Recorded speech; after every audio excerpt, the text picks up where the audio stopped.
మనం ఉండాలంటే ఏ విషయాలు ఇక్కడ మనము చూద్దాం. ఇక్కడ క్లుప్తంగా చూద్దాం, చూసి మన ప్రార్థన. మొదటిగా నెంబర్ 1 మొదటి సంగతి మనం చూద్దాం. వస్తుంది ఇక్కడ దేశం అనే పరిస్థితి మరి ఎన్నో పరిస్థితులు ఉన్న మనం చూస్తున్నాం. దేశములు పాడుగా చేపట్ట బొత్తిగా నశించిపోవడాన్ని లేఖనాలు కూడా ఒకటి చూడండి. 2వ దినవృత్తాంతములు 34వ అధ్యాయం 3వ వచనం. 2వ దినవృత్తాంతములు 34వ అధ్యాయం 3వ వచనం చదవండి త్వరగా. ఏమన్నా చూస్తే మంచిదా? 34 చదవండి. 3 ఏలుబడి యందు బాలుడై ఉండగానే చివరి లైన్ చదవండి. చివరి లైన్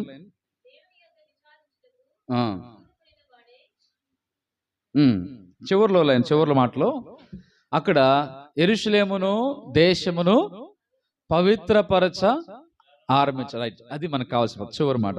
అంటే దేశమును ఏం చేయడానికి ఆరంభించాడంటే ఆయన. ఇక్కడ ఎవరు పవిత్రపరచంగా ఆరంభిస్తుంది?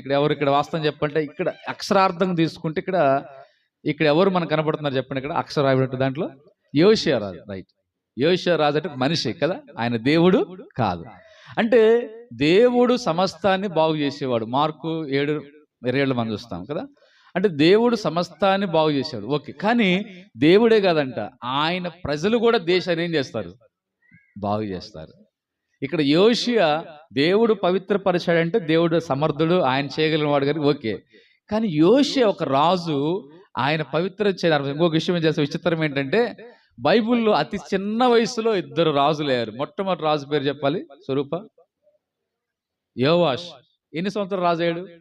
7 సంవత్సరాలు. బైబిల్ చరిత్రలో మానవ చరిత్ర అని చెప్పుకోవచ్చు, ప్రపంచ వరల్డ్ చరిత్రలోనే ఆదాముకి ఇప్పటి వరకు కూడా 7వ సంవత్సరం రాజు అయిన వారు ఎవరైనా ఉన్నారా?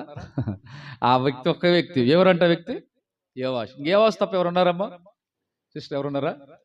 చరిత్ర గ్రంథం చదువుతారు కదా, చరిత్ర మనం ఎక్కడ లేరు. అంటే ప్రపంచ చరిత్రలోనే Guinness book record, world book రికార్డులు ఎక్కాలంటే మొట్టమొదటి ఎవరి పేరు ఎక్కాలి తెలుసా? యోవాష్ పేరు ఎక్కాలి. సెకండ్ పేరు ఎవరిదంటే యోషియా. ఎన్నో సంవత్సరం అంటే యోషియా ప్రవి? ఇక్కడ మనం చదువుకునే మొదటి వచ్చిన ఉంటుంది. మొదటి వచ్చి చదువు ప్రవి, చదవండి.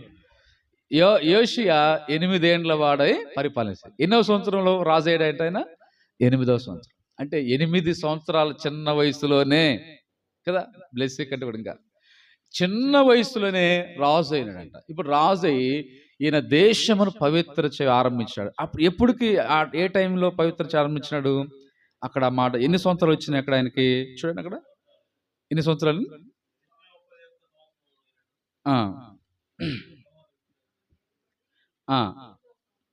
అతను ఏలుబడి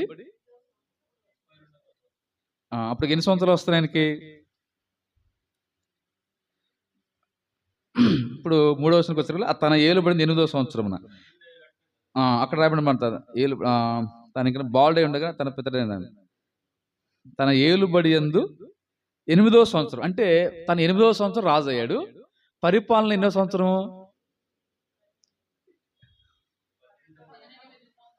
అక్కడ చూడండి.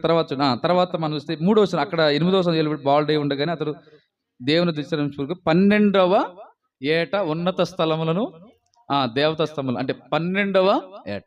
ఇక్కడ మనం చూస్తే 12వ సంవత్సరం. అంటే ఇక్కడ ఈయన జీవితంలో అంత చిన్న వయసులోని ఇప్పుడు దేశమును పవిత్రం ఆరంభించాడంట. దేశాన్ని పవిత్రపరచ ఆరంభించాడు. అంటే దేవుని ఆత్మ ఉంటే, దేవుని ఏర్పాటు ఉంటే చిన్న పిల్లలు కూడా దేశాన్ని ఏం చేయొచ్చు చెప్పండి? పవిత్రం చేయొచ్చు, అంటే బాగు చేయొచ్చు. మన భాష మనకు అర్థం కాదు, అందరికి భాష అర్థం కాదంటే దేశాన్ని బాగు చేశాడు. మనం చూస్తాం ఎగ్జాంపుల్ బైబిల్లో సమూయేలు బాలుడే ఉన్నప్పుడే ఆయన దేవుని స్వరం విన్న తర్వాత ఏలీ చేయలేనిది కదా సమూయేలు ద్వారా దేవుడు జరిగిస్తూ వచ్చాడు. అంటే సమూయేలు అంటే స్వయంగా చేయలేదు, దేవుని ద్వారా, దేవుని ఆత్మ ద్వారా. కనుక మనం బైబిల్ చూసినప్పుడు దేవుని ఆత్మ ద్వారా చిన్న వయసులో కూడా దేవుని కార్యాలు చేయడం. కారణం ఏంటంటే యోషియా గురించి ఇర్మియా ప్రవక్త